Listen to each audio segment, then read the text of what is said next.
So what's up, kamusta? Ayos ba tayo dyan? So nandito tayo ngayon sa may Skygo Baliwag branch para sa update natin. 2026, bagong taon, bagong motor. So eto nga pala ang Skygo Lance 150. Ano nga bang meron dito? Magkano nga ba to? Alamin natin yung presyo at yung specification kung sulit pa rin nga bang bilhin ngayong 2026. Tara, samahan nyo ako, walk around na natin. Ayos na ayos yan.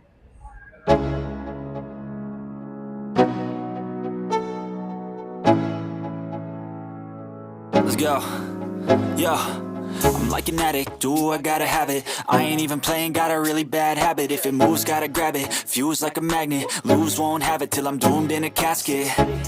I ain't playing, got a weird mind. If you work 8 hours, I'ma work 9. If the shoot tastes sour, you should taste mine. I'ma stay in power for a long time. Get up, nah, I ain't a quitter. Toss me the ball, I'm a really big hitter. Big picture, I'm a straight killer. Rising the song to the highest bidder. Got juice, got gas, I'ma move fast. New shoes, new tracks, like who's that? I'm new, come back, better than last. Yeah, it's a new me, never gonna look back. I'm never gonna look back. Cause damn, I was built to last. You move slow and I move fast, and that's facts. Only I can make a change. Slowly take a step today. I will never be the same. Cause that's what it takes.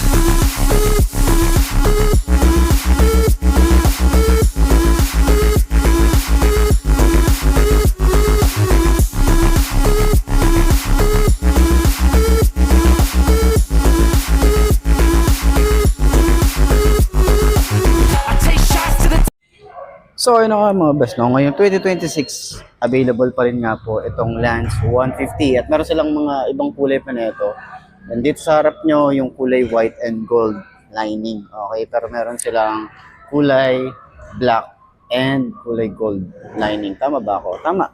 Kulay black to and then gold pa rin yun dito. So ito naman, white and gold naman yung available dito. Pero mas maganda at angat na angat sa akin itong kulay white na to kung gusto nyo ng ganitong Lance 150. Okay, so angat sa akin yung kulay white. Pero maganda rin yung black kung gusto niyo ng matte finish na kulay black. Yan, pwede rin yun. Pero sa mga glossy, ito pa lang yung kulay white na nakita ko. Pero hindi ko din sure kung meron pa ba silang ibang nilabas na ganitong color variant or colorway. So sana maglabas si Skygo pa ng iba't ibang kulay para dito sa Lance. Kasi maporma naman talaga yung Lance. Okay, so yan, sa headlight niya is naka-LED na rin tayo rito. Taillight niya naka-LED rin. Panel gauge niya is meron tayo ritong digital panel. Okay, meron tayong keyless and with emergency key. Meron din tayo ritong side pocket. Tapos meron din tayo ritong USB charging port sa kanyang side pocket. So pwede tayong mag-charge habang bumabiyahe dahil nga meron siyang takip. So safe na safe naman siya sa ulan. And kung marami tayong mga gamit, meron tayong utility hook dito, may gulay board din tayo rito. Maganda yung ating upuan, napakalapad ng upuan niya. And then meron din tayong compartment, kahit papano is meron tayong mapaglalagyan. Pero yung the rest, yung iba, naglalagay sila ng top box dito para additional storage para sa long ride. So yun yung kagandahan doon. And yung ating panggilid, parang katulad lang din siya ng panggilid ni KPB 150. Halos same yung design. Siguro yun lang din yung makina nun. Kaya alam natin na subok na rin si KPB pagdating sa long ride, pagdating sa mga durability ng parts niya. So, side stand natin. Okay, medyo mabigat yung motor kapag sina-side stand. Tapos sobrang higang-higa naman din siya. Pero try natin na passenger check, okay, or angkas check. Okay, angkas check, tingnan natin. Pero 5'2" ang ating height. Yun, sobrang tingkayad, pero manageable naman siya. Kaya nating itayo nang walang pag-aalinlangan, okay? So, ganyan. Kahit sabihin natin tingkayad tayo, okay na okay din. Para sa 5'2" na kagaya natin. Kung medyo short kayo, pagdating sa height, tulad ko, okay lang din naman yan. Kahit naman nasa traffic tayo, manageable pa rin naman. Kaya natin i-balance, no? So, kanyang turning radius, hindi siya ganun kalawak. May space pa siya rito, pero konting-konti lang. Pero dahil nga nandito tayo sa may bandang dulo ng upuan, is, ano na yan, no? Malawak na rin yan. Pero kapag regular position tayo rito, ayan, sobrang lawak. or sobrang laki pa ng space. Ayan. Kapag sa ano naman, sa tuhod natin, okay yung ating position pagdating sa upuan, yan, may ano pa tayo, space pa. Pero kung regular talaga yung upuan, uusad pa tayo, malawak pa yung space natin dito. And then, meron din tayong gulay board para sa mga gamit natin. May side pocket din tayo rito, nakakiles, and with emergency kit tayo rito.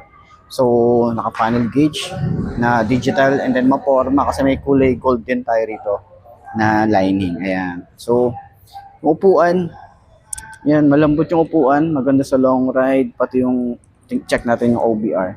OBR check. Ayan. Angkas check tayo. Check natin kung ano ba itsura natin dito kapag angkas tayo. Ayan. Oh, komportable din naman. Malapad yung upuan, hindi tayo masyadong hirap dito. Maganda yung upuan, tsaka malambot. Sobrang lambot ng upuan niya sa likod. Dito rin naman sa harap, malambot din naman. Tapos makapal yung foam niya. Ayan. So, sa tingin nyo, sulit nga bang bilhin itong Lance 150? Comment nyo naman yan. At para dun sa lahat ng mga gustong bumili ng ganitong motorcycle, comment, message nyo na lang ako or comment kayo dyan or message nyo ako sa aking Facebook page na iMark Moto 2.0. At least natin yan, ma-assist ko kayo. Bigyan ko kayo ng application para at least mapaprocess natin agad-agad, no? Para kinabukasan or kahit one day process kapag maaga kayo, tapos mabigay nyo agad yung mga requirements, mabibigay or marirelease po namin agad yung mga motorcycle na gusto nyo. So, yun lang man po. No, message lang kayo para at least ma-assist ko kayo sa mga inquiries nyo. Okay? Yun lang. Okay, so sana nakatulong tong video na to. So, center stand natin. Center stand. Napakaganyang center stand. Ayos. Forget it, I got one life, I'ma do all to win it. I do what's right, push until I fall, I'm slipping to get back up, always stand tall, I'm grinning. I got cuts real deep in, bruises scarred, I had to learn how to think with my head not heart. I've been chewed up, spit out, torn apart, but picking up all the pieces is a form of art. I'm never gonna look back,